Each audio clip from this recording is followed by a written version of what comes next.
Okay, and we're on.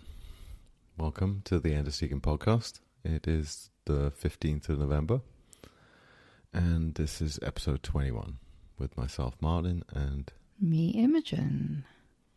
This week we're going to respond to a question. Thank you for asking the question. Someone left. It's on the End of Seeking podcast Substack. There's the ability to put a question in the chat or comment or whatever. But someone left a comment, so and a question. So great. Yep. So they said, "Hi Martyn, hi Imogen. I always love it when you talk in these episodes about your relationship to each other. There are not that many examples of truly awake, equal, loving, and healthy relationships. So that inspires me a lot. I'd love if you could talk more about that or about relationships in general, whatever comes up." Whatever comes up, that's the thing. So thanks for the question. And, we've been talking about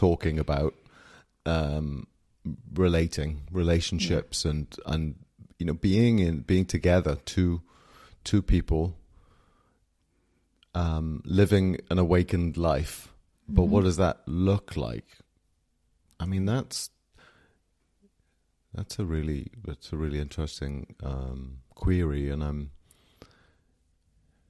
not many people willing to go on the record with that kind of exploration. There's obviously plenty of people in relationships, living those relationships through awakening and beyond, and willing to do it publicly or semi-publicly at least,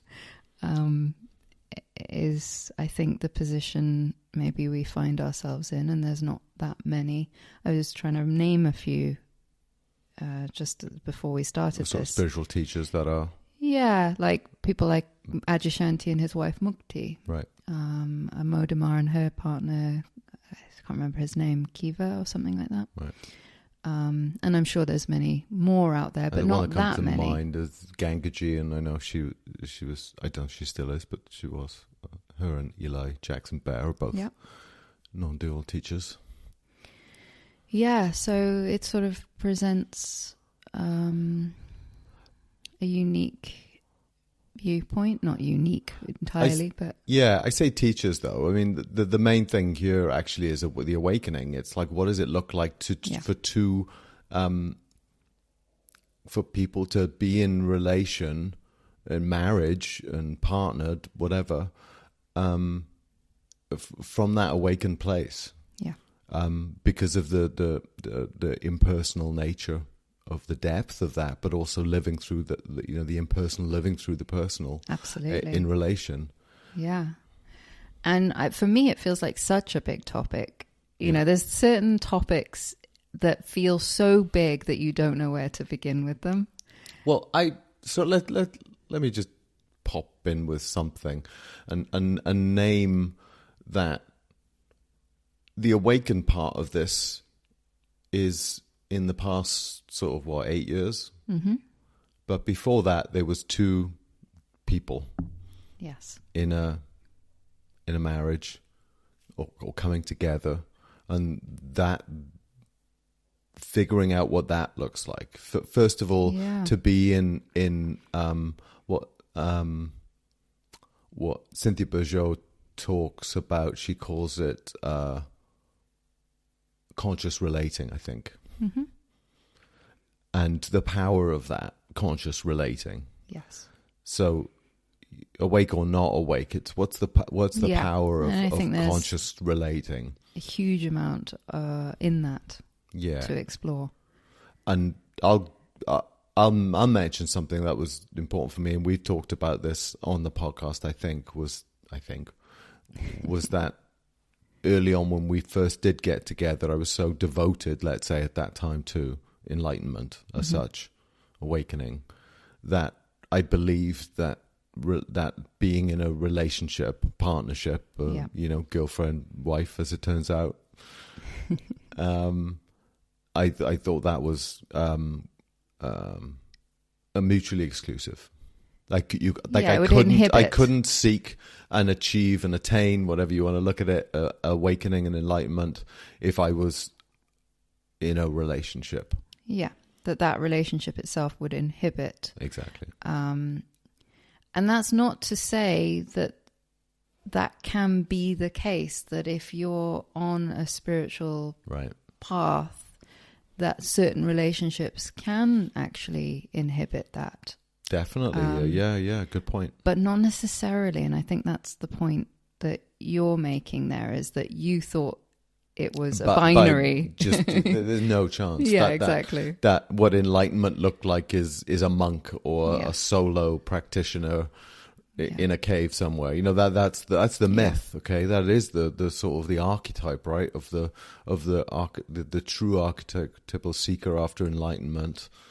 In certain traditions and circles, yes. Yeah. Well, yeah, and many of them. I mean, in the East, Yeah. if we're talking about, you know, the Far East and things like Buddhism and even you know, sannyasins of Advaita and, you know, Hindu, but also in the Christian tradition, you know, the real, you know, this idea that you know, you'd go forth into the wilderness and you know, confront your demons, and that was how and not say that isn't some part of it in some cases, but anyway, the point was it was going to be not the ability to actually have a living, loving partnership with another human being in a romantic sense. Was going to be mutually and actually exclusive. It turned out that it was the very thing of the romantic relationship, and I think both of us would agree with this, that actually propelled and deepened and actually was the not just in spite of, but actually played an instrumental part in it, in the ongoing awakening. Yeah. And so we circle back to what it is to consciously relate and actually support each other in awakening. So what is it that we've done and are doing? and, you know, what is it, you know, because we are deeply loving and deeply committed to each other and to each other's growth, fulfillment, integrity. Yeah, and happiness. Exactly. For well-being. me, when one is orientated to those things and to, above all of those things, to truth. Yeah. There is a recognition that whatever you're going through, that's the most important thing. You said something the other day. We were talking about. We had a good long discussion. We touched on it in the podcast last week about one's values stack. You know, the values hierarchy and figuring out what they are, what one's values are, because we have them whether we consciously have identified them or not. And I would make the case that if we haven't consciously identified or at least articulated somewhat what our kind of values are and what those priorities in life are, then we're acting unconsciously from them, and there can be conflicts. Yeah. Anyway, we were talking about what's at the very top of this stack then, and you know, I was making the case for truth. Mm-hmm. I mean, capital T truth, which is in the sense the transcendent truth. It's like it's the principle of truth. Always the principle of truth, not some final static state of truth, but the principle. So that was interesting. And then you would talk, and also right up there was love. Yeah. You know, love as a kind of as a driving North Star. Mm-hmm. And you know, you could make the case that love and truth are synonymous. We have had those kind of conversations, yeah. But also, at the same time, I don't want to necessarily be too reductive about those kind of ideas, that much like the idea of Satchitananda, which is, you know, the let's say the nature of reality is said to be Satchitananda, you know, being consciousness, bliss, or truth consciousness, bliss, something. It's kind of Trinitarian, like you can't reduce it further than that, because these are aspects of the truth that can't be reduced to one. Yeah, in the same way you can't reduce the reality, experiencer, the experiencing, and the experienced. Yeah, well, yes, right. Yeah, there's a kind of an irreducible. Well, the transcendent is itself beyond such notions, right? I guess my point was that coming into a relationship, the driving force was love. Yeah.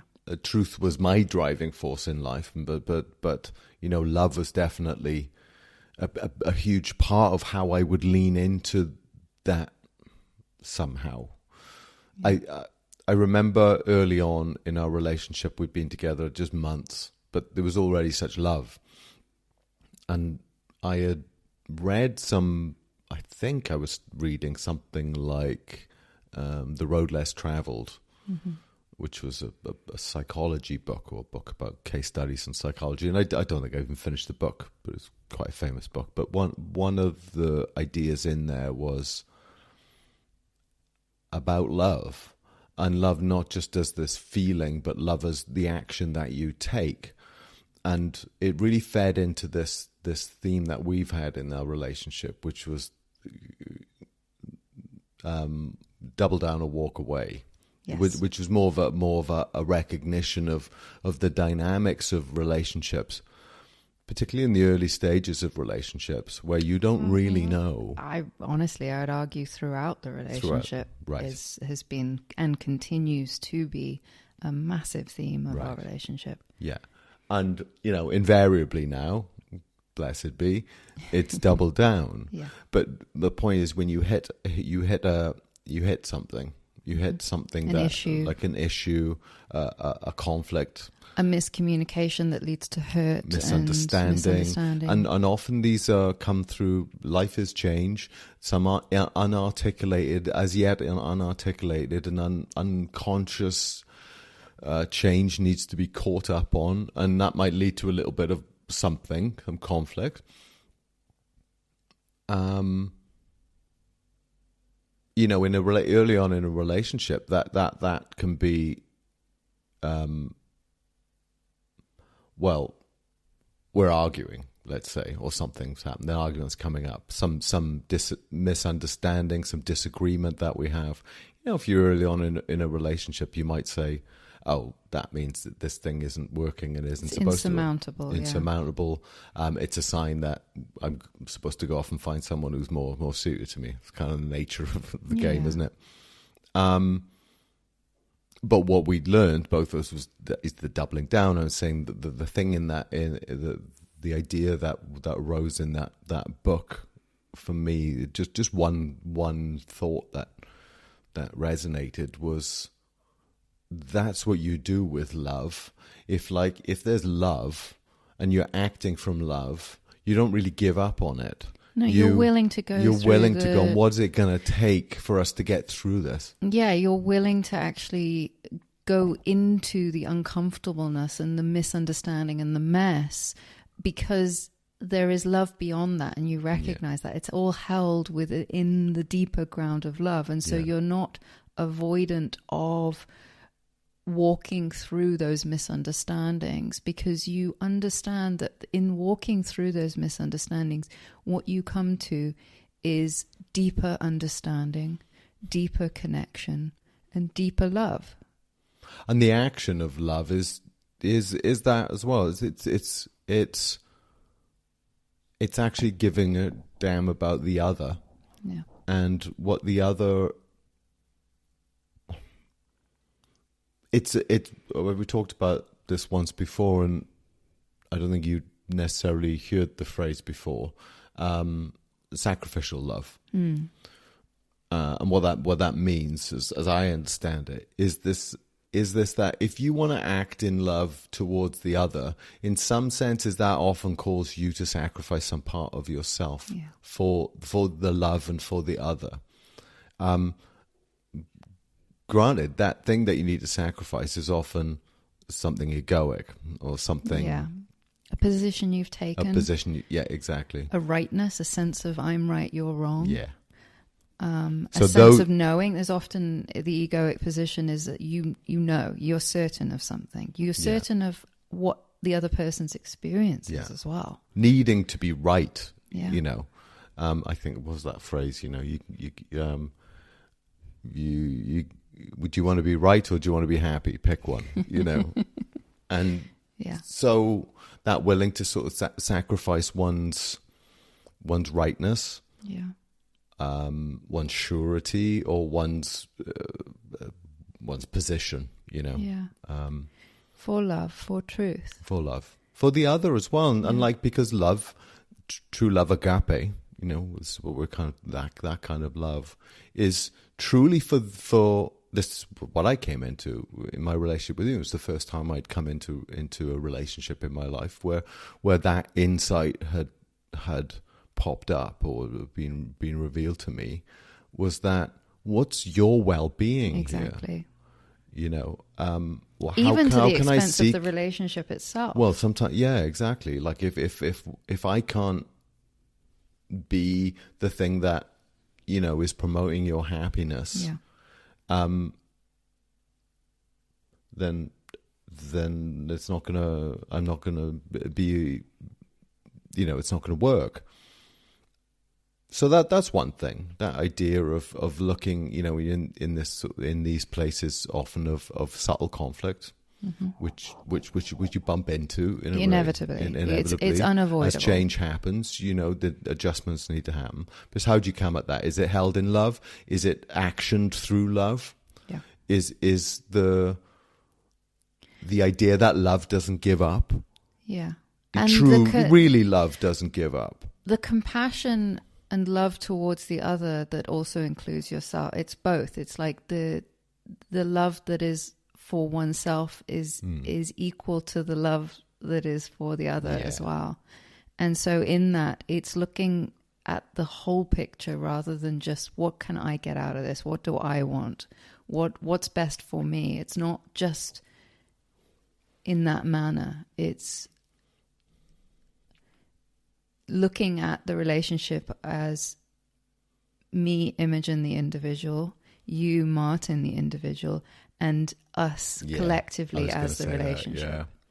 That idea that talking about, you know, sacrificial love, and so there's a bit of a pathological thing that can happen that is in the guise of, let's say, sacrificial love, where, and this is life, and actually I would say that so much of what I've learned in our relationship is so much about how we relate to life and being itself. It's such a powerful mirror of the sort of dynamics of relating with other generally. Yeah. And one of them was that, and relationships are a spotlight of that mirror, I would say. Exactly right.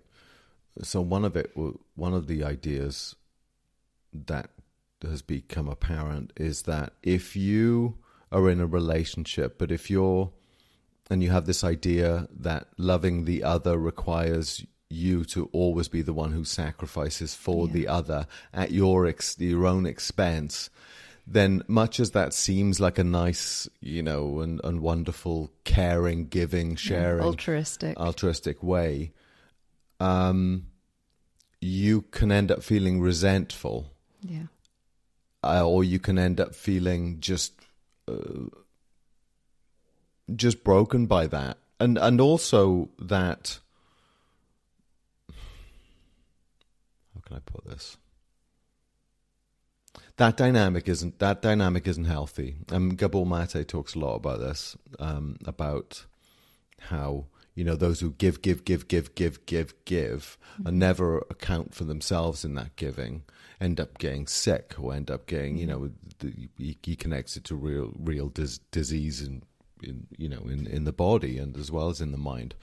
So learning that in relationship, you have to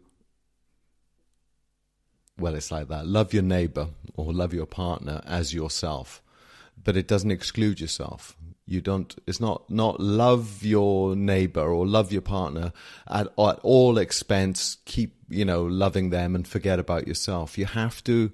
It's the usness of the relationship that's important too. It's like my needs, your needs, our needs, on the need of the relationship to have a certain kind of like an energetic equity to it somehow. Yeah. If I mean, sometimes we do sacrifice, like I'm going to not do that so that you can have that and you do that the other way around. But as a rule. Yeah, but that's sort of done consciously, because for me, where there is conflict between these three elements, let's say the me, the you, and the us, what is required is more clarity. When there is more clarity, it's not a conflict. It's a conscious recognition of, right now your need is greater than mine, so I'm going to step back from this. And it's not done in resentment. It's not done in unconsciousness. It's not done in a way that is harmful to you, because through that clarity, it's not harmful. It's love. In that clarity, there's where the love can shine. Yeah, I think I'm of the opinion, in a sense, that when you do get into a conscious relationship, a truly conscious relationship, that becomes a mirror to each of us, right? Yeah. We're bouncing back or constantly we're constantly seeing ourselves in how the other is being and responding to us. That's a sort of a constant. And that can be very intense to have that mirror and to consciously be aware that is what's going on. Yeah. It can be very, very intense.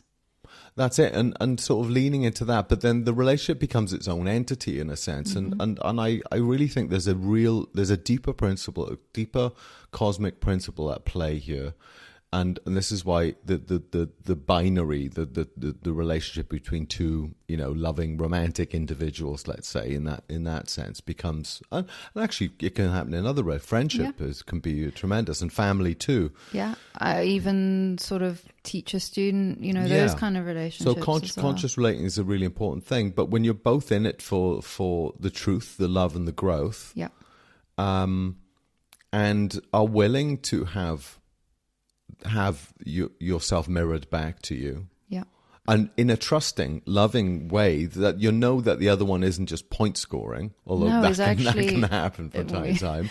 But ultimately, when you stay within that, it's coming from a place of love, and you trust that it's coming from a place of love in them as well. Yeah. And so then the guard can be let down of being seen. I think a lot of times in relationships, certainly early on, there's a fear of being truly seen in all of your ugliness. It's everyone wants to be seen in all their perfection and all their sort of good qualities.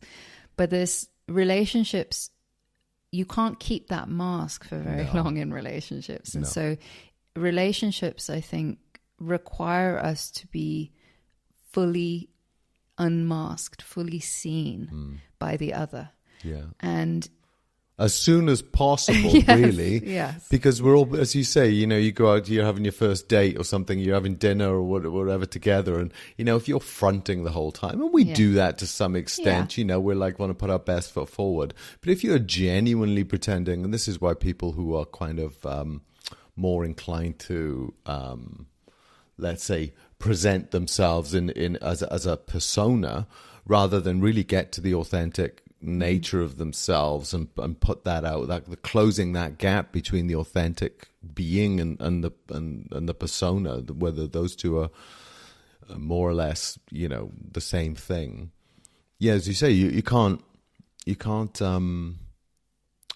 able to, in a relationship, it's so intense, you won't be able to hold that mask up for long. So sooner the better that that each gets to the authentic nature of the other, the authentic. Yeah. When I came to the realization that I loved you even in your worst, That's really powerful. And the recognition that too. you loved Yeah. me at even my worst is like, at that point, it's like, I might not like your behavior. Uh-huh. I might not like you right now, but I love you regardless. Yeah. I love you even in this set of behaviors that I don't like. The love for you far outweighs that. Well, there's a great line. I think, I believe all of the answers to all the questions are in movies. That's my, I hold that. And that's why I want you to watch more movies. I've watched a lot more movies than you have. Because I go, hey, in this movie they said this. And you're like, I didn't see that. Oh, God, all these references are wasted on you. Yeah, woefully undereducated in terms But of there's a movie. movies. Yeah. The movie Meet Joe Black. I remember that movie. Right. Sweet movie. And one of the characters in there is Quince, and he's a bit of a, he's sweet. He's a sweet guy, and he's married to the daughter of Anthony Hopkins' main character, and he's kind of sweet, and he's a bit gormless, he's not slick in any way, and he does something wrong, and he's talking to Brad Pitt's character, and about telling the truth in relationships, and he says, Brad Pitt saying, "Well, how's your relationship working out then? Why are you?" He said, "Because I'm free. Because he goes, how? And he goes, because she knows the worst thing about me, and she still loves me, and it just frees you." That's amazing. And that's the gift of it. I thought that was really, really quite touching. And so you can't hide. No. And you don't need to. And you don't need to, but you have to get vulnerable in that case, right? Because there's always, revealing ourselves, revealing our inner selves, being in relation that you can't hide, especially when you're kind of sensitive. We're both sort of attuned. We're both sensitive to hiddenness and to energetic. Yeah, like either of us can walk into the room and the other one's sitting in the room, and there's a sense of where someone's at. And that can be challenging, particularly when someone's like, one of us is not quite ready to bring that to the surface. But it's also really wonderful to be that sensitive to another. Yeah. I think it's, so I was going to say earlier that I think this points to something actually much deeper about how we relate to the other. So on a consciousness level, on the level of coming into being, as in, let's say consciousness, you singular being, there's no other. Mm-hmm. And, ultimately there is no other. But then we have the manifestation of others. Yeah. In waves in the ocean. Then have to relate to each other. So how do we relate? And we see in the world, we see conflict because there's a breakdown of relating. And so how do you come into relation? And what's the effective way in which we can meet? What are the dynamics of meeting the other in harmony and mutual support? I think one of the big ones for me, at least, is to meet afresh. Right. I was contemplating this earlier today. Actually, I was writing about it. How the Imogen that sits here now is not the same Imogen that sat here an hour ago. Is not the same Imogen that sat here a week ago, a month ago, a year ago, 10 years ago. And I think that's also been a big theme in our relationship that has been such a saving grace for both of us, that we're not requiring the other one or ourselves to hold fast to an old image of the other or ourselves. Yeah. That I feel every moment you are meeting me and I am meeting you.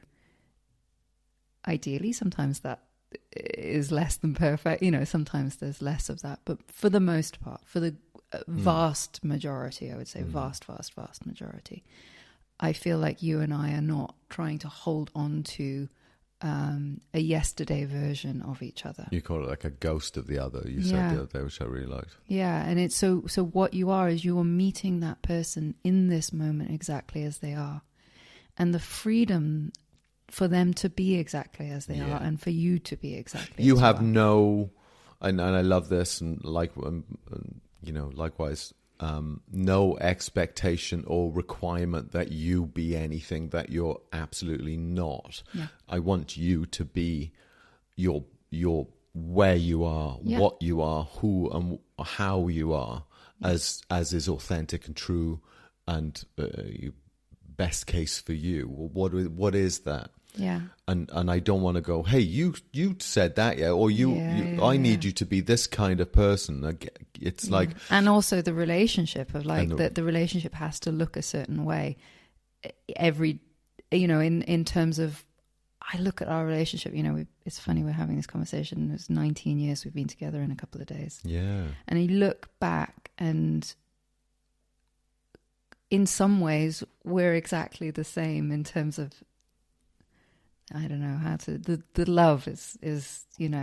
Well, I think it's interesting. So early on in our relationship, this came up. Like I'm let's say changeable. Mm-hmm. I'm like, I'll have enthusiasms and interests and habits and things like that, and I'm much more ebb and flow, and I'm changeable. I'll cycle around different things. I'm not constant. Whereas the obvious part, the outer part of me, isn't so constant. It cycles your around. personality is much more changeable, in flux. Whereas I'm sort of, you're much more steady. Yeah, exactly. And when we were first in relation, I think it threw you how changeable terrifying. I was. How you would like, it made you me were feel so unsafe. Right. I needed security and safety, mainly because of my own traumas and childhood experiences. And so I would change. One day I'd be like into something, whatever that was, and then the next day I go, I'm not, and you'd go, are you doing? No, I'm not doing that anymore. I'm not into. And you'd be like, it's like whiplash. And you go like that. But what was interesting was that happened. But I was still here. That was the thing, and I think what that did by having this sort of outer changing, fluxing, personality, let's say, you couldn't get hooked on the more superficial aspects of me, let's say, and what it came to after a few of these is I could see that you were tuning into the deeper part of me that was constant, because there is a constant. There's something deeper. There's something that your essence, your fragrance, your way of relating to the world and who you are in that had to become known, because I couldn't hold on to anything else. I mean, really, it was. I remember those first few months was quite an education for me in what it was to live with someone so rapidly changeable. I had to face a lot of my own personal fears around that. Yeah. But then I think that's it. As I say, it shows and this is the cosmic thing. Change is constant on the surface. Sometimes it's slow, sometimes it's more rapid, and all this. But it's like, what's the deeper ground? And I think that was really beautiful. That through that experience, both of us were coming to, well, I'm not hooked on you, Imogen, as who you were back then, whatever I'd want to define that as, because she's gone. But the essence of you is, and who and what you are, that they're a deeper essence. And so that's what I was saying, 19 years, I look back and the Imogen and Martyn of 19 years ago, it doesn't exist. And yet there is an essence there that very much does, that's carried through as underlying all of this. But I even just looking at us a year ago, for instance, so much has changed, and that continues, in my experience, to get faster. Those changes Right. get faster and faster as you're not holding on to any sort of sense of it can't change. You just can't get hooked on superficialities, and to be honest, a lot of what we see as superficialities, and so I think there's what's part of our success is a deeper appreciation of what is essential, what the essence of the other is, and seeking the ultimate well-being of the other over some sort of egoic need to I don't know, get something from the other. It's, I was just, as you're speaking there, what was coming up for me was I feel truly seen. And I don't mean that in a superficial way. I mean that in the deepest possible sense of it. Is like, I feel so incredibly seen by you. And that is so healing. It's so freeing and liberating to be seen and to see another. Yeah.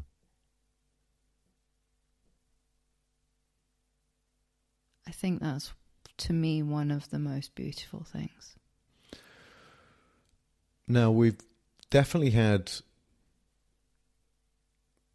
So this has been a growth of understanding, of recognition, and change. So Each change. of us has changed so much and grown so much. And continues to. And continue to. So, if we were holding on to some iteration of the other, forget about it. We would have got, that's you're not the person I married. No, you're not. No, nor are you. Yeah, exactly. No way. No. But yes as well. But yes.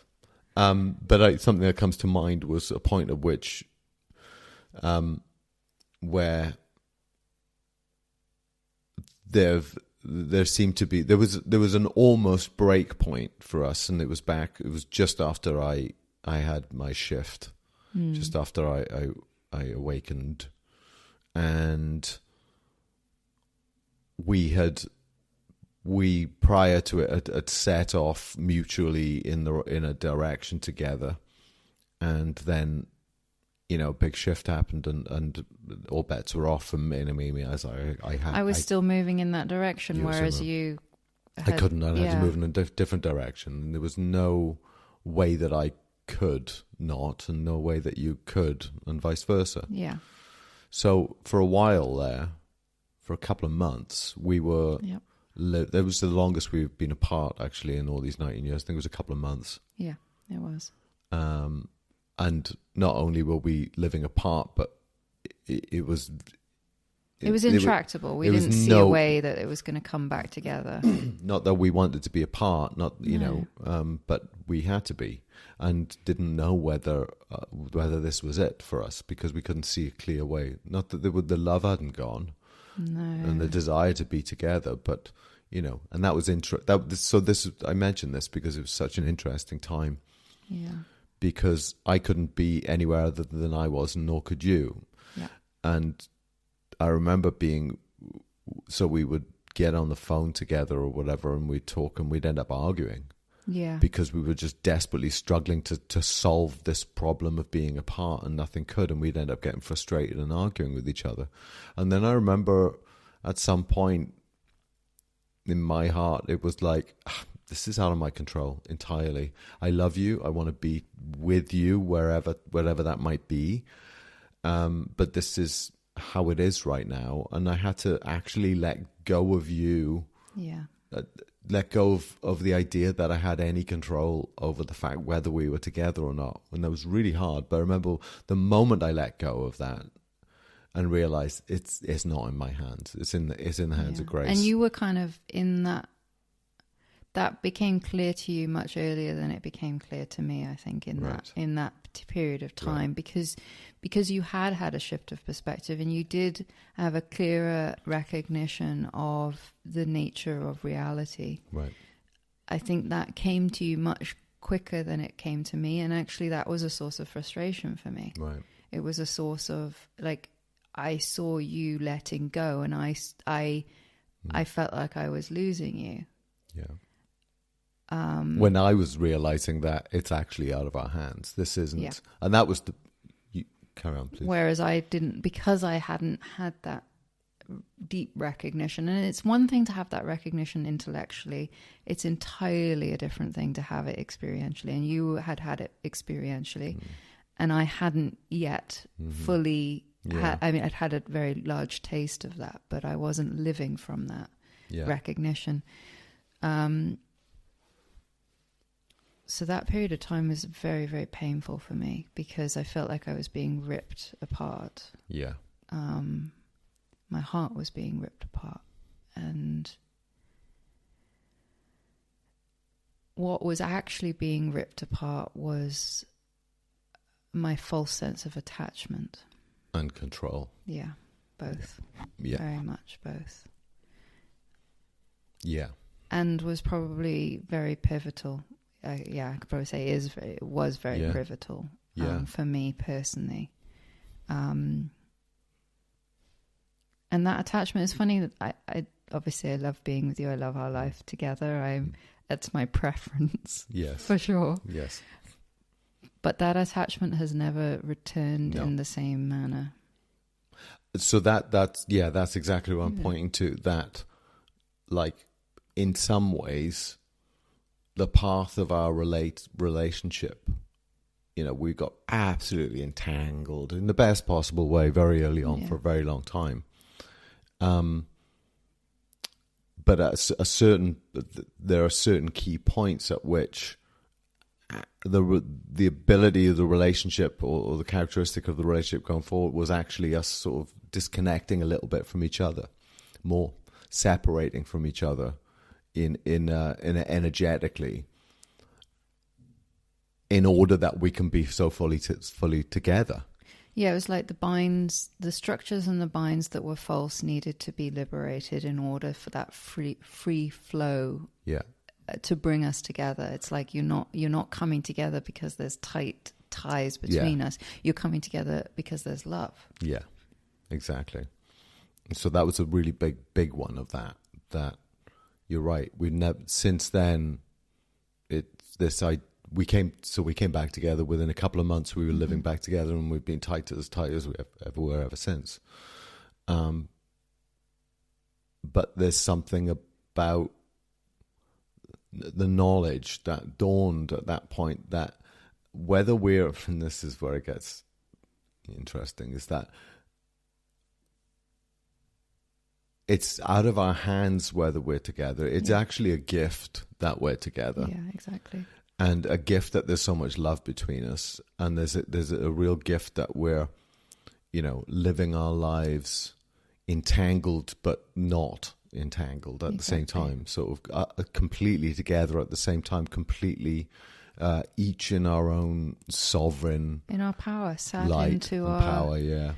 And actually, as you're mentioning this, it brings up early doors where we began to give transmissions. We were doing it under a collective called End of Seeking. It's actually where this podcast name is the leftover of that, and actually we may change that at some point because it is a leftover of that. But it's a collective space for us. Yes. So we had a website, endofseeking.com. Yeah, that's how we were both offering our... We didn't have individual offerings. And so this was another turning point, I think, in our relationship, actually, that speaks to what you were just talking about. Yeah. So this was back in 2018. We would collectively... Yeah, we collectively offer. So what was offered and written on the website, how a description of what we were doing and what was going on was a sort of a mutual thing. But actually, you were me too. But you were like, there were things I would say here that aren't getting said because there are things that. Yeah, but because of my particular history, of my particular upbringing and the way that I interacted with life at that point, I had trouble standing in my own authority and my light still. Yeah. I was struggling with that on a personal level. And by being sort of coupled with you, who's naturally your voice is that of more of an authority, is that, you know, like that's just your personality. You have that sort of tendency in you. I found that I was struggling to sink into and sit into my own light in a sovereign sense. And so actually we ended up separating our work out at a certain point.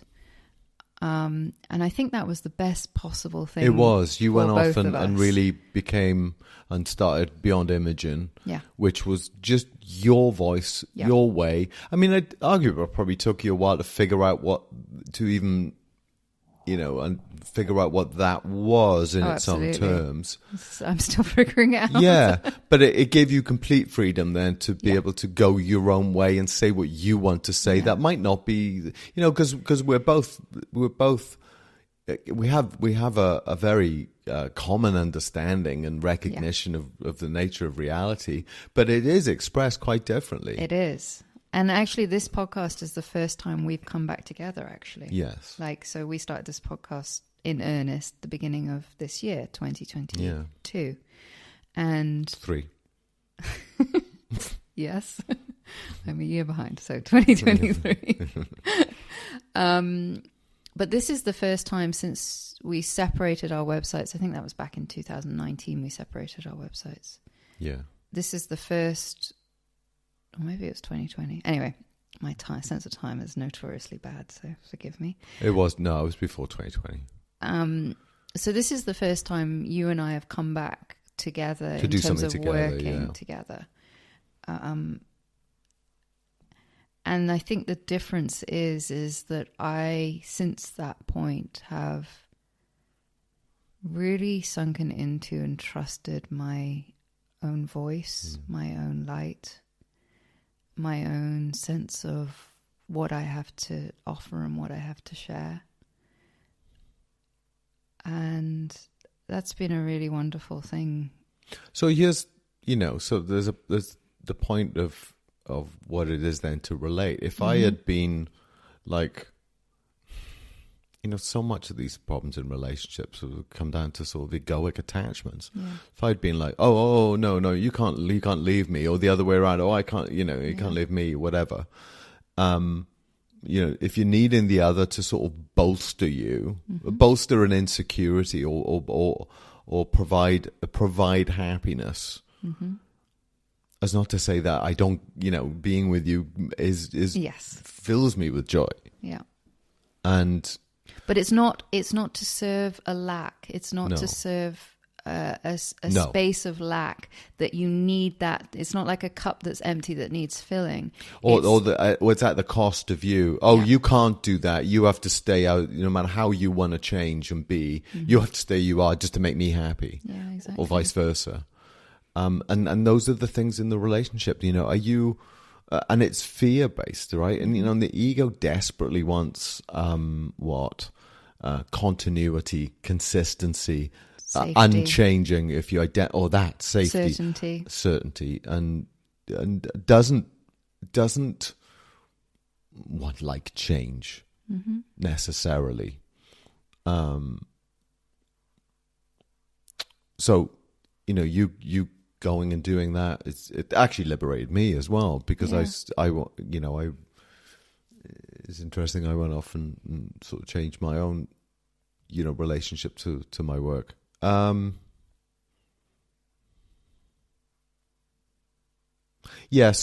this idea of living parallel, at the same time, really in unity and communion, but never losing one's sovereignty, right? One's own light, fragrance of so in sort of spiritual ideas of awakening, there can be a subtle sense of vanilla-ness of experience. And what I mean by that is that you're detached from life. You're the sort of the personal is too much wrapped up in the ego. So if you express preferences or differences, that's the ego. Right. But to me, and so there's then this sense of like those that are awake don't have differences, you know. Yeah. And I'm like, no, actually, No, it's quite exactly the the opposite. Yeah. Is like what happens is our each individual unique fragrance embodiment, light in human form, has its own fragrance, has its own style, has its own personality, and there's a real honoring of that. Like, we are not in any way wanting that not to be. Right. So, a lot of double negatives there, sorry. No, that's correct. You know, part of the fear of another changing in a relationship is the fear that you're going to lose them. Yeah. So, you know, and that was because we have dealt, it's come up in relationship in many times, you know, in smaller and larger ways, but that particular time, it was so clear that I could lose you.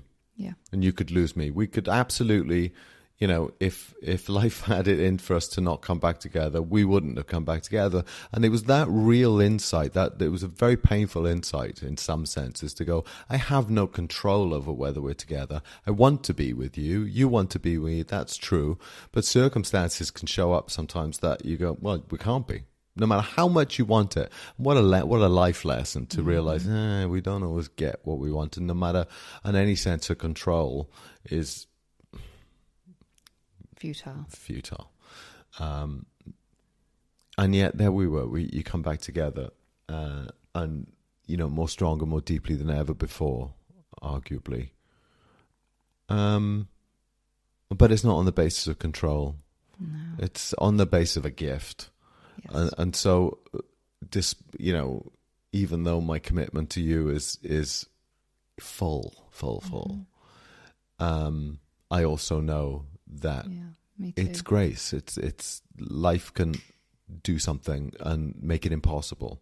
Yeah. And so again, it points to this deeper sense of life being a gift, and you know, cherishing the gifts that are given. I wanted to touch on one thing, and it seems just in terms of while we're on the subject, as we are, of what it is to what's important in relating with a partner. You know, love is a huge part of it. Truth is a huge part of it. That, you know, like say those difficult things that you don't want to say. Yeah, but just living in truth and being honest with yourself and with the other, without fear of, or even with fear of losing or something, or being seen a particular way. Truth is so important.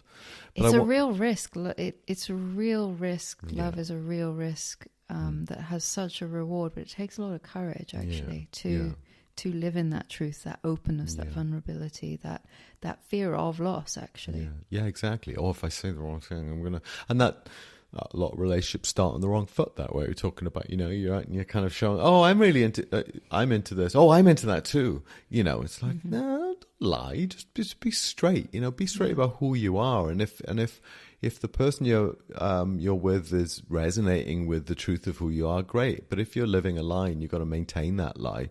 So truth is absolutely essential. But no, what I was going to say is that one thing that's really important is probably overlooked in terms of what's important, I think, in a healthy and fulfilling and you know, supportive relationship is respect. Yeah. Like, I really, you know, I love you so much. And I like you, don't get me wrong, and that's another thing as well. That helps. You know, it helps. Well, you know, we can love people we don't particularly like, so that's true. So I kind of like you. And we met at work, and we worked together for like about a month, day in, day out. And, you know, there was no sort of, you know, I wasn't, you know, romantically pursuing you for, you know, I liked you. And, you know, sure, there was mutual attraction there, I think, at the quite early on, but there was no... it was on the basis, actually, we kind of established we liked each other. We're friendly. We're friends. Yeah. You're my best friend. Yeah, exactly. And but this kind of sense of respect that I know it seems like a really kind of stiff thing to sort of mention between, romantic partners, but having like a real respect for the other, and respectful of who and what you are, and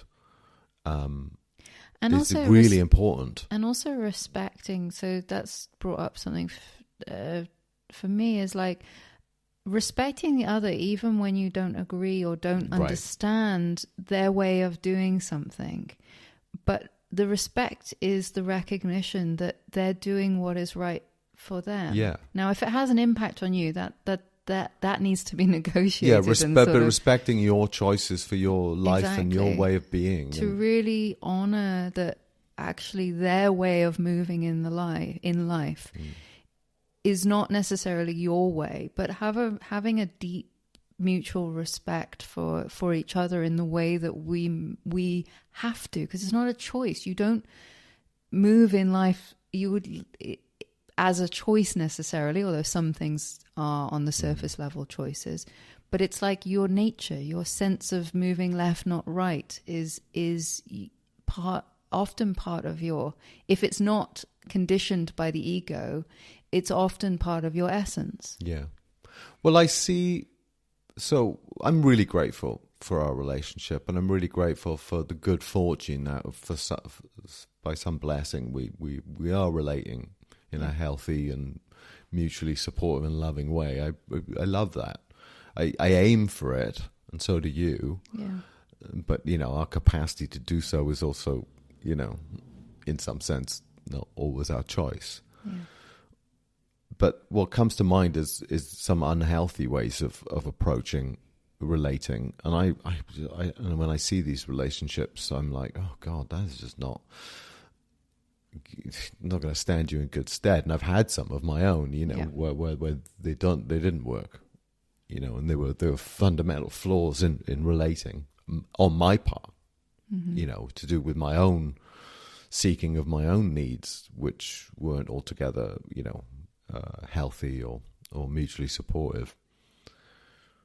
So, you got to do your own work. If you want to be want to be in a healthy relationship, you've got to do your work to bring the best version of yourself to the relationship, the most truthful, 1000% the most loving, agree. Right? You have to, if there's a problem in a relationship, okay. Yeah, you can't look to just blame the other. No. That doesn't work out very well in a relationship long term. No, exactly. You have to be willing to take a cold, hard look at your own part in everything. And that's where trust in the other is so important as well, to know that as you're doing that work for yourself, that the other is also not kind of, that they're all doing their work, but also that they're sympathetic and forgiving of the fact that you're, doing your best, doing your best, and it's ugly sometimes. And it's that good. It's that working on good faith. It's like it's to constantly assume the good faith of the other in this until they show you differently.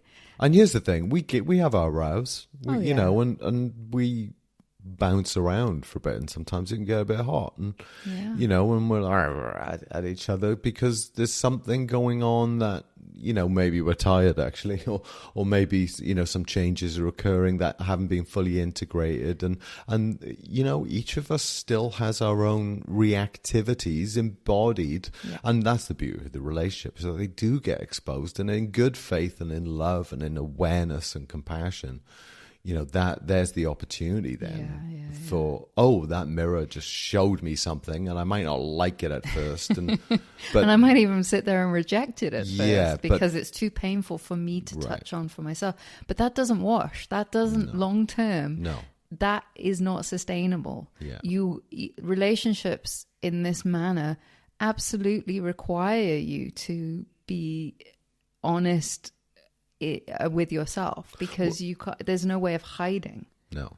Well, I'm of the opinion that life itself is orchestrating and situations and whatnot, to continue to expose where work in our own consciousness and our own embodiment needs to be addressed and it's like literally little gifts, little flags planted in the sand to show you where there is attention needed. Yeah, exactly. I wanted to just cycle slightly back to the conversation a little bit earlier of when we get into arguments. Something that I've noticed is when we are apart, whether it's for a few moments, a few hours, a few days, a few weeks, what I've noticed in both of us is because we are so committed to truth, to our continued spiritual growth, let's say, there's such a rapid, fast-paced, changing evolution of each of us, what I would call the embodiment, this Imogenness, this Martynness. There's such a rapid change, and neither of us are in resistance to that. So we're constantly evolving, constantly There's changing. always new insights day in, day out. Hours to hours, moment to moment. And so when we separate, whether that's even like, I think of it even just, I've gone through a session with someone and some insight, that session has provided insight to me just as much as the person I'm sat with. And there's been an evolution, or you've been doing something that has been, really evocative to you and has put you in, has given an insight that has shifted something for you. So that can happen with us, and that can happen very rapidly. Or equally, if we literally spend a few days apart, say I've gone away or you've gone away, and we come back together, what I've noticed in our relationship is, and this has happened time and time again over the years, is when we come back together, whether it's been a short time or a longer time, there's a recalibration period that always occurs. And I think you and I have probably, we're so used to this that I don't think we even make a note of it anymore. I think it just happens naturally. But I want to bring it into the podcast because I think it might be helpful for people to look at their own ways of relating, not just in romantic relationships, but all relationships. When you have spent time apart from someone and you've changed, whether you're aware of that change or not, and they've changed, whether you're aware of that change or not, when you come back together, the recalibration of needing to see where one is at. And it's not just a conceptual thing, it's an energetic thing. It's like I really feel like we're needing to match the vibration of each other again, of see that, feel that, experience that. And that's on all levels of existence, I would say. And I've seen that process, and the longer we spend apart, often, and it's not one-to-one correlation here, but often it takes longer for that recalibration process to happen. Well, it's because I think we're really deeply attuned. Like, really, because we do, spend a lot of time together, and we have our different lives going on about the place, but we are very deeply in communion with each other. Energetically, so we notice when things are shifting and changing. So it's staying up to date with that, staying energetically attuned. To that. It's like I always think like when, so we rarely spend a lot of time apart. We spend most of our days, 7 days a week together, in the same vicinity. Let's say the same house. But there have been times where we've spent time apart. I think back to the time we were house sitting, we spent a month apart. And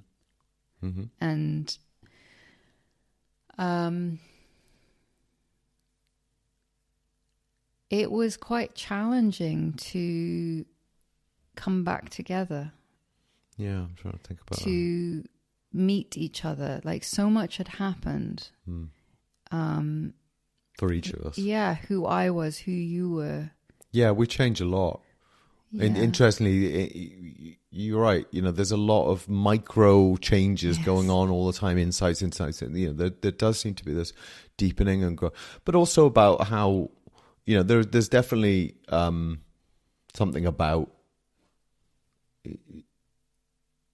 moving together, like independently, but also as in communion, let's say, or at least in harmony. Yeah.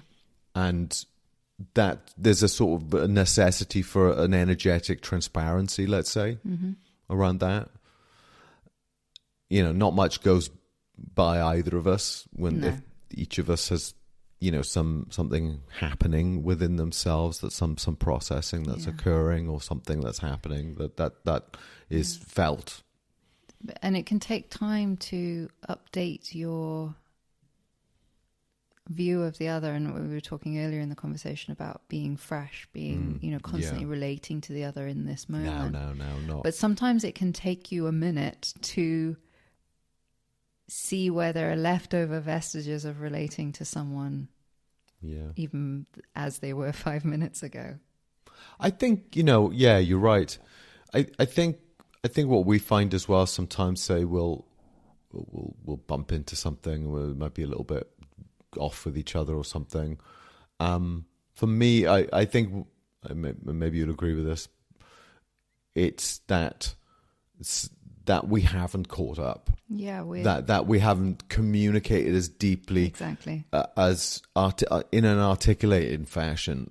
Yeah, that as we've need to. And every once in a while, you know, you're busy, I'm busy, something's happening.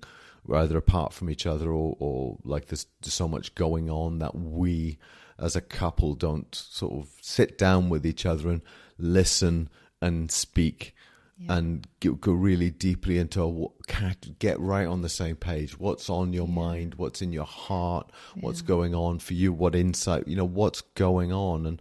And often we'll have an afternoon where we'll just put everything else aside and talk. you know, but it might start off with a little friction, actually. Yeah, because actually, but that's a sign that we need to sit down. We need to just talk. We need to reconnect. Reconnect. And it's not that we're ever I don't feel ever fully disconnected, but it's just, again, that recalibration. It's like you can just be slightly off. Yeah. It's slightly not getting the whole picture of something. Yeah. And so, it to prioritize that when needed, that when that reconnection, when that sort of really meeting each other in a more full way, not just a day-to-day way, but in a really intentional and deep way. If that sits at the heart of your relationship, there tends to not be conflicts. There tends to not be misunderstandings, and from those misunderstandings, hurt that's caused. When we prioritize that, it even though it might start out a bit clunky, it leads us to a way of easeful relating on the relative sense of it, on the practical sense of it, and the, you know, who's doing the washing up and who's doing, you know, like really, you know, mundane ways of moving in life becomes much smoother, much easier, much more in alignment with each other, much more on the same page, as you said. Yeah. And it starts from that. It starts from the deep listening and hearing and meeting of that person, and holding space for that. Yeah. Putting that as a very high value in the relationship. I just think it's such a powerful, almost.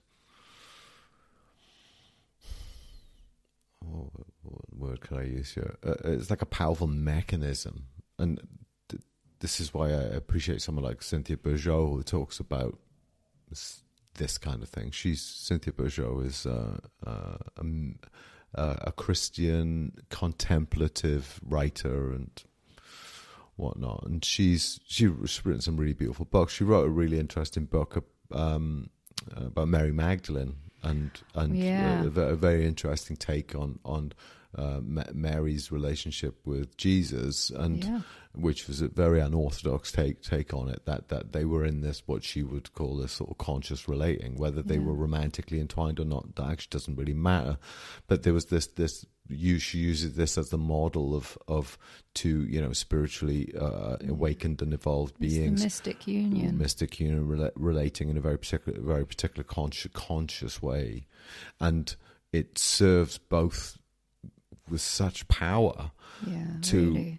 to be that mirror in the and to be mirrored and to mirror, Yep. and for this to be happening, and it's like we've talked about this before. This has come up in our relationship. Say one of us is going through something, and let's say in sort of the work of one-on-one sessions, for example, you're meeting someone in a session. And really, the work there of being, an awakened presence for the other, and the space for the other to mirror faithfully back at them what's going on for them, and unpack their reality and their truth in the spirit of satsang and the spirit of self-inquiry. Super powerful. And so, but when you're doing it like in that mode, or you're I'm an doing empty it, vessel. You're an empty vessel. You're a completely empty space for them to do the work, and guiding and mirroring back for them. Yeah, you're holding them, and you're also providing an anchor point, a grounding, Right. in beingness rather than in the person. So here's the thing: when you and I are doing that, we are each ourselves are offering, let's say, that space of being, but also if you're presenting something that you're dealing or struggling with, or just exploring, some energetic exploration, that might be activating certain parts of me. So you're not just an empty vessel and at that point. Neither of us are empty vessel. Yeah. And the way I look at it, well, that's, in some sense, you could say, well, wouldn't it be nice to one could be a perfect, mirror, or a perfect space for the other? But actually, that we're both doing it at the same time, both processing, looking, inquiring, dealing, energetically holding, both of us, and at the same time maybe some reaction and action arising within us. I think I look at it as high altitude training. Oh my God, because if you can maintain, let's say, the presence, awareness, clarity, and energetic space, both at the same time, while both reacting for and the acting other and for yourself. the other and yourself, it's like high altitude training. It's alchemy. It's real alchemy. And it's so delicate and such a delicate dance. I mean, the amount of times where we failed at that. In some sense, it wasn't a failure, but in some sense, one hasn't been able to hold that space, and it's a really.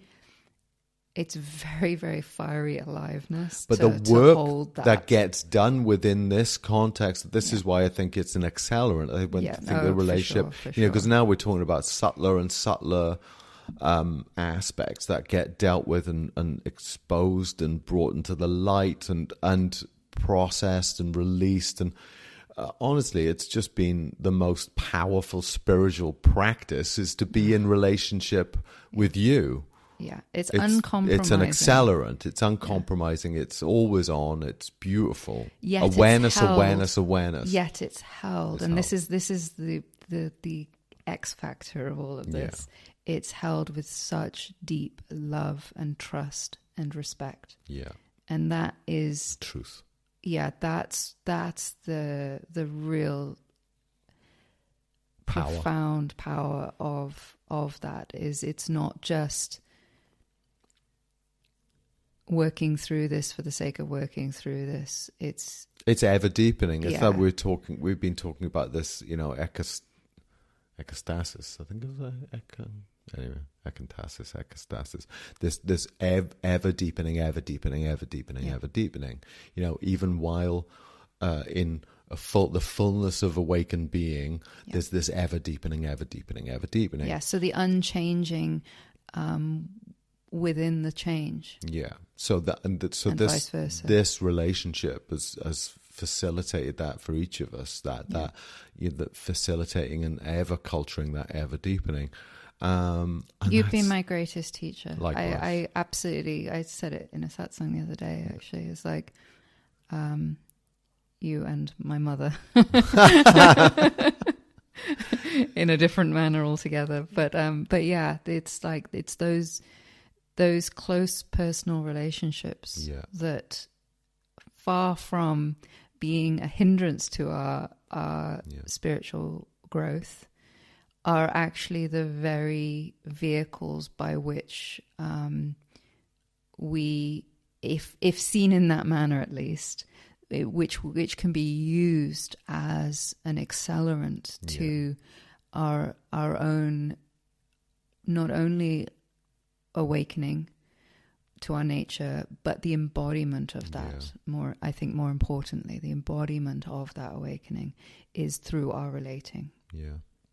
We find how we move and act and are in this life. But it also models, so we're this very particular relationship that we have, this marriage, but this deep friendship that we have, and this deep mutually respectful and loving, really loving, and also joyful. There's so much going on in this relationship for me, and you no doubt. Yes. But then this is also the model for relating with friendships, with family, with parents and siblings, and just people. How I relate to someone who's a stranger, a stranger I meet on a bus or in a shop or whatever. That the understanding, the deep understanding of human nature, that and what effective and loving relating is, which we get to, let's say, practice and discover, in the most subtle ways. What is it to relate to another, and how to approach that, and how to approach someone else's brokenness or difficulty, and what does that take in us to be able to relate to another who's behaving badly. I behave badly, you behave badly. No, not really, but wouldn't accuse you of that. But the point, do you know what I mean? That seeing where that's coming from, the richness of this one relationship at all these different levels, with all these different aspects and facets, really has taught me so much about what it is to be a human and to be in relation with another. It's really beautiful. It's a real gift. I'm really so grateful for it. Me too. So grateful for you. And are you. And grateful that even though life has given me challenges in other relationships, it gave me a real true buddy. That's something that I reflect on frequently. That I'm so utterly grateful for the type of person that life brought my way with you. Likewise.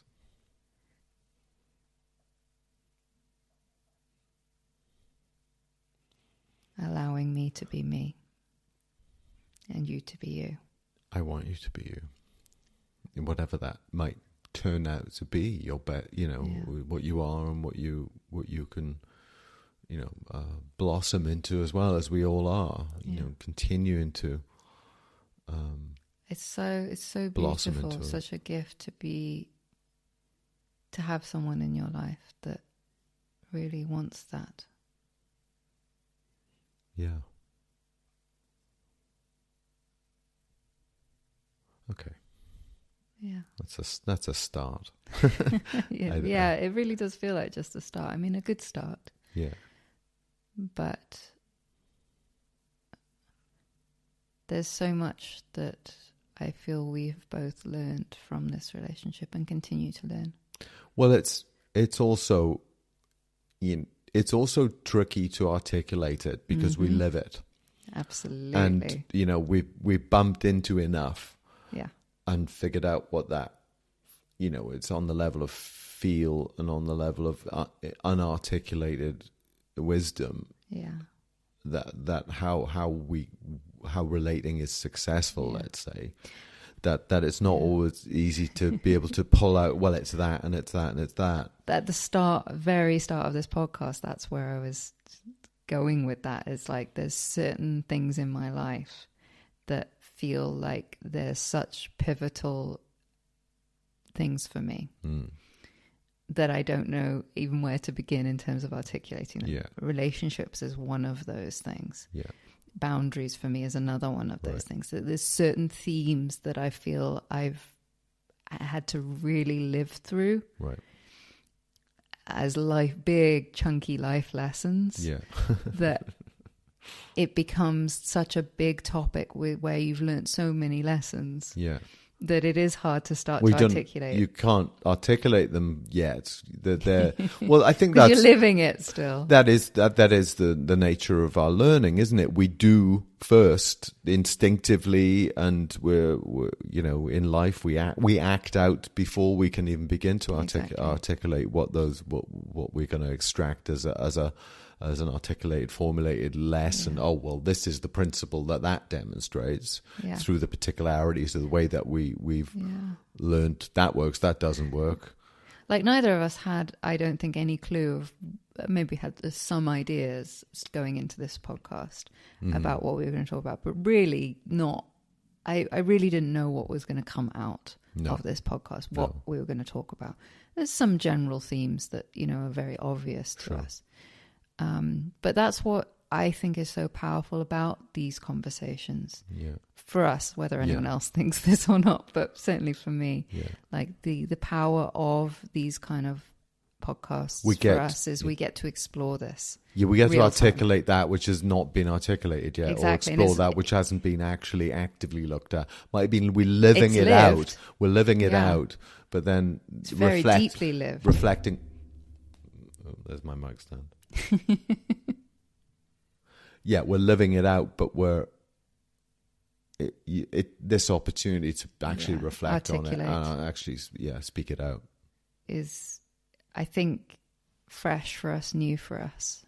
Well, not entirely because we do this, but certainly in a public manner, let's say.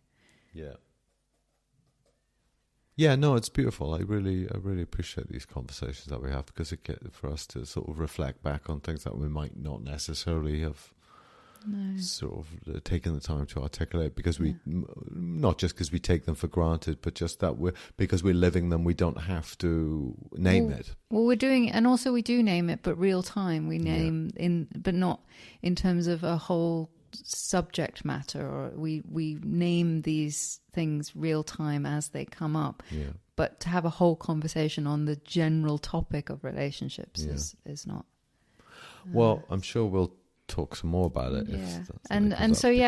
This came from a comment someone made, and so appreciate those sort of jumping off points. And if anyone has any jumping off points as it pertains to relationships, I mean, obviously, generally any questions, but if anyone has anything more specific about relationships, that's helpful jumping off points for us. Yeah, because I don't even know what we haven't articulated in some sense, right? I mean, that's exactly not clear because this is the satsang thing, right? There's in general, it's all about the question. And I think this is, and I really appreciate this. So I appreciate the this question, this query. Thank you for that, because it comes from a heartfelt place. Yeah. Because it's like the questioner was like, I appreciate the way you relate, and it's really inspiring to him, and that's beautiful. And that's the thing with to be remembered when say we're inviting someone to ask. Like if you have a question or a query that you want to bring forth for us to look at and to question, and it's like that idea that there's two types of questions. There's the information kind of questions that people ask in satsang. Can you tell me about XYZ? What do you think? And that's fine as far as it goes, but the ones that have the juice are the ones that are really connected to us. The ones that are personal, actually. The ones that are relevant to you who is asking the question. It's not Not just to fill your theoretical. mind or to Yeah, have a it's- theoretical answer. It's all questions, I believe anyway, are actually based from a particularity. And the thing is, if you're feeling not safe enough to bring up that particularity, you're likely to ask a knowledge question. You're likely to ask a generalization question Yeah. that says, what about this topic? Yeah. But actually, it always comes from a personal query, that there's something you're struggling with, something you're wondering, something you're wanting to explore, but you're not quite ready to. You haven't identified. Come from a personal place with it. It's like, what's the real question? Exactly, and I often find myself wondering that sometimes, where someone is asking a knowledge question of like, what is it you are actually asking here? What do you want to really get to in this question that you're asking? Yeah. There's often a deeper question. Yeah. Okay, great. Let's wrap it up. Thanks everyone for tuning in. As I got to say, if you like it, please. If you feel like sharing it, please do, and subscribe if you want to know when it comes out. Usually most weeks, but we'll see. Okay. Thank you, everyone. Thanks. Bye for now.